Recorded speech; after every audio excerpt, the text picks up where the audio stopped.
তুমি আমাকে চিট করতেছো না তো? চিট করতেছি? কি বলতেছো? কি বলতেছি মানে তুমি বুঝো না? তুমি যদি আমাকে চিট নাই করো তাহলে আমার ফ্রেন্ডের সাথে মুভি কেন দেখতে গেছো? আচ্ছা, আরে বাবু, আমি তো মুভি তোমার জন্যই দেখতে গেছি। আমার জন্য দেখতে গেছো মানে দাঁড়াও, তুমি আমার জন্য কিভাবে দেখতে গেছো? তুমি মুভি দেখবা, তুমি আমাকে বলতা যে তুমি মুভি দেখতে যাবা, তোমাকে আমি নিয়ে যেতাম। তুমি আমি থাকতে আমার ফ্রেন্ডের সাথে কেন গেছো? আহা, তুমি আমার কথা তো আগে শোনো। আমি তোমার জন্য মুভি দেখতে গেছি, কারণ দেখো, ধরো ফোনটা ধরো, আমি তোমাকে বোঝাই।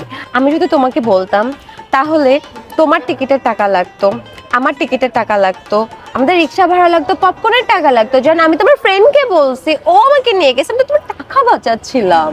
ও আচ্ছা, আমার টাকা বাঁচানোর জন্য গেছো? চাইলে ঠিক আছে, আমি তো ভুল বুঝছিলাম। I love you. চলো, উফ, খালি সন্দেহ। ঠিক আছে, আই লাভ ইউ। আমি তো 3 তারিখে কক্সে যাচ্ছি, জান। কি? আবার কক্সবাজার?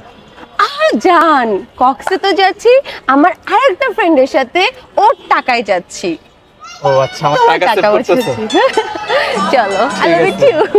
ঠিক আছে, I love you।